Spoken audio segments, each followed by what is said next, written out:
Today is Thursday, July 31st. We're talking about President Trump's latest trade declarations as countries around the world try to meet this week's deadline. Also, another Ivy League school reached a deal with the White House, while the Federal Reserve decided to keep resisting Trump's demands. Plus, what former Vice President Kamala Harris has to say about her next career move, why a former NBA All-Star was arrested in an illegal gambling sting, and how to watch one of this year's most popular music festivals from home. Those stories and even more news to know next. Welcome to The Newsworthy. All the day's news in about 10 minutes. Fast, fair, fun, and on the go. I'm Lacey Evans, filling in for Erica Mandy today. Thanks so much for being here. You ready? Let's do this. President Trump's deadline for trade deals is now just one day away. And with that, he's making some more announcements. For starters, he ruled out a deal with India by tomorrow and imposed higher tariffs on the country. All imports from India now face a 25% tariff, up from the nearly 2.5% it's paid in recent years. Plus, they'll face an extra penalty for what Trump says is an over-reliance on Russian energy and military equipment. That's significant, since companies like Apple shifted production to India to avoid high tariffs in China. And top U.S. imports from India include not only smartphones, but also chemicals, plastic, leather goods, agricultural products, and metals. Also yesterday, Trump made good on his threats to apply 50% tariffs on Brazil, up from 10%. The White House also sanctioned the Brazilian judge overseeing cases involving former President Jair Bolsonaro. He's the Brazilian right-wing populist leader who is accused of trying to stage a coup after losing the 2022 election. And Trump calls the legal action against him a witch hunt. So he's using both tariffs and sanctions to apply pressure. Meanwhile, other countries are still making deals. President Trump says South Korea agreed to a 15% tariff, just like Japan and the EU, while American imports won't face any tariffs. Trump says South Korea will also invest hundreds of millions of dollars in the U.S. One more note on tariffs. The U.S. also ended the so-called de minimis exemption. That said, packages worth less than $800 wouldn't have to pay the tariffs. This is expected to make low-price goods from around the world more expensive for American shoppers. President Trump has insisted tomorrow's trade negotiation deadline will not be extended. So, more deals could be announced today. The U.S. economy is seeing a rebound. The latest report from the U.S. Commerce Department says the U.S. gross domestic product, or GDP, grew at an annual rate of 3% in the second quarter of the year. And that's a good thing, especially considering the economy shrank during the first quarter. So what's going on? Well, businesses apparently stocked up on imports in the beginning of the year to get ahead of tariffs, and then they dialed back last quarter. Plus, consumer spending was stronger than expected. Still, all that wasn't enough to convince the Federal Reserve to lower interest rates, like President Trump has been demanding for months. The Fed decided to keep rates steady for its fifth meeting in a row. 2 members of the Board of Governors did vote against it, though, making this the most divided the board has been in decades. Trump has called Fed Chair Jerome Powell a numbskull, a moron, and more. And he's pressuring Powell to resign. Trump says cutting rates would boost an already strong economy, save the government money on debt, and make it more affordable for Americans to take out loans like mortgages. But Powell says lower rates could raise inflation. So he wants to see how tariffs will impact the economy before making any moves. The Fed's next meeting is coming up in September. Brown University is the latest school to make a deal with the Trump administration. It will pay $50 million to workforce development organizations. In return, federal funding, including research grants, will be restored, and the discrimination complaints will be settled. Funding has been on hold for months while the government investigated the school's handling of anti-Semitism and diversity, equity, and inclusion policies.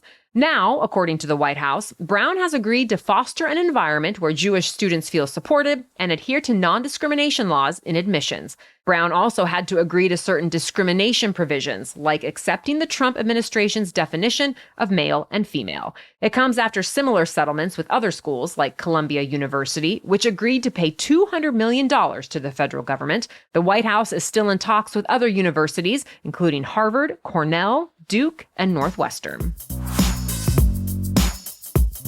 The tsunami threat appears to have passed for the U.S. Tsunami waves did reach Hawaii and parts of the U.S. West Coast after one of the largest earthquakes ever struck off Russia's coastline, but they didn't appear to cause any major damage. And now evacuation orders in Hawaii have been lifted and beaches in Los Angeles County have been reopened.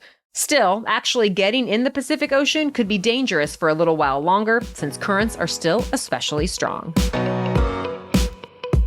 More news still coming up, but first, here's your main host, Erica Mandy, with a message from our sponsor, OneSkin. Check my bag and my bathroom drawer right now, and you'll find OneSkin's Mineral SPF for my face. It's lightweight and goes on smoothly and easily, and it's effective at both protecting and repairing my skin. I love that the whole line of OneSkin's SPF products for face, body, and lips are made with mineral non-nano zinc oxide, antioxidants like vitamin C, and the OS1 peptide. So you get protection, nourishment, and repair in one simple step. If you're not familiar yet, OS1 works at the cellular level to improve key aging biomarkers while reducing the visible signs of aging, including lines, wrinkles, and sagging skin. OneSkin offers advanced sun care that performs like skincare. OneSkin is the world's first skin longevity company. By focusing on the cellular aspects of aging, OneSkin keeps your skin looking and acting younger for longer. For a limited time, you can try OneSkin with 15% off using the code NEWSWORTHY at oneskin.co. That's 15% off oneskin.co with the code NEWSWORTHY. After you purchase, they'll ask you where you heard about them, so please support our show and tell them we sent you. Now, back to the news. Former Vice President Kamala Harris has made an announcement about her future. Harris said she has been considering running for California governor for months, ever since she lost the last presidential election. But in the end, the former VP decided against it. That decision could give her greater leeway to run for president again in 2028, and she hasn't ruled that option out. For now, Harris says she's focused on helping other Democrats across the country get elected, and she will share more details about her own plans in the months ahead. Americans may soon get better access to their medical records and be able to share them across all health systems and apps. The Trump administration launched a new program along with more than 60 companies. They include tech giants like Google and Apple, as well as healthcare companies like United Health and CVS Health. President Trump says the initiative will save time, save money, and save lives. But some privacy advocates have warned that making patients' sensitive health data more widely accessible also risks making it less secure. The Centers for Medicare and Medicaid Services will be in charge of the system, and it has promised medical records and data will be kept secure and that patients will need to opt in for their information to be shared. It's not clear how quickly the companies will be able to get the whole system up and running, but they have pledged to deliver results by early next year. People who bought a popular energy drink may have inadvertently bought alcohol. The canned cocktail maker High Noon is warning customers that some of its vodka seltzers were accidentally labeled as Celsius energy drinks. Celsius and High Noon apparently used the same packaging supplier, and there was a mix-up. The products were shipped to stores like Walmart in a few states, including Florida and New York. So far, no one has reportedly gotten sick, but if you have any of the recalled cans at home, you are entitled to a refund. We have more information about this recall, including exact lot numbers, in today's episode notes. A former NBA player is now accused of running illegal, high-stakes poker games out of his house.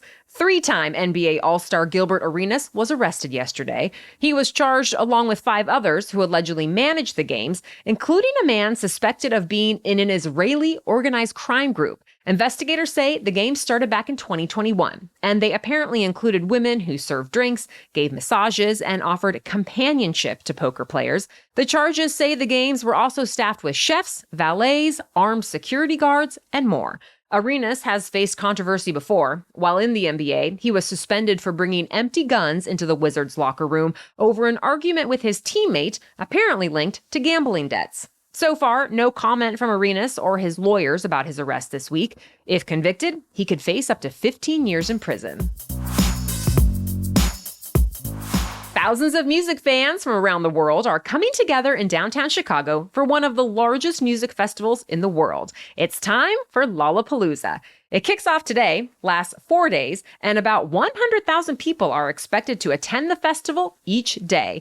They'll have a lot to see, too, since more than 170 performers will be there, including Sabrina Carpenter, Olivia Rodrigo, Luke Combs, and A$AP Rocky. But even if you're not in Chicago this weekend, you can still watch the performances from home.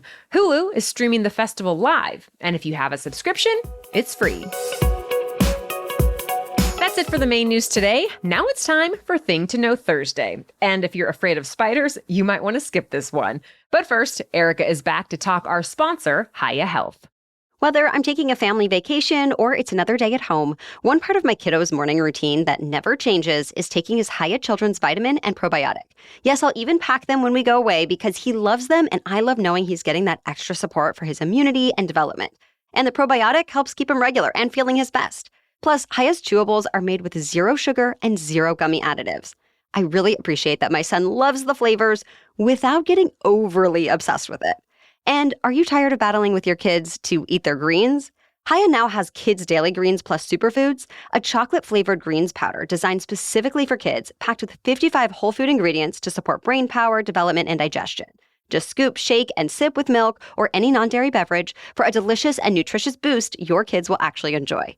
We've worked out a special deal with Hiya for their best-selling children's vitamin. Receive 50% off your first order. To claim this deal, you must go to hiyahealth.com/newsworthy. This deal is not available on the regular website, so go to hiyahealth.com/newsworthy and get your kids the full-body nourishment they need to grow into healthy adults. Now back to Thing to Know Thursday. We're talking about tarantula mating season. Tarantulas are the large, hairy spiders that are about the size of a baseball. And in the Southwest and West, tens of thousands of male tarantulas are about to be crawling out of their burrows in search of a female. They'll mostly be seen in California, Colorado, Kansas, New Mexico, and Texas from late summer to early fall. A lot of people might be uneasy about seeing them on hikes or campgrounds this time of year, but experts say tarantulas are actually pretty gentle and rarely use their fangs except to catch prey. They eat bugs, snakes, and small rodents. And if you see them in the wild, scientists suggest just leaving them alone. Thank you for listening today and every day. We'll catch you up on more news to know tomorrow. Until then, have a great day.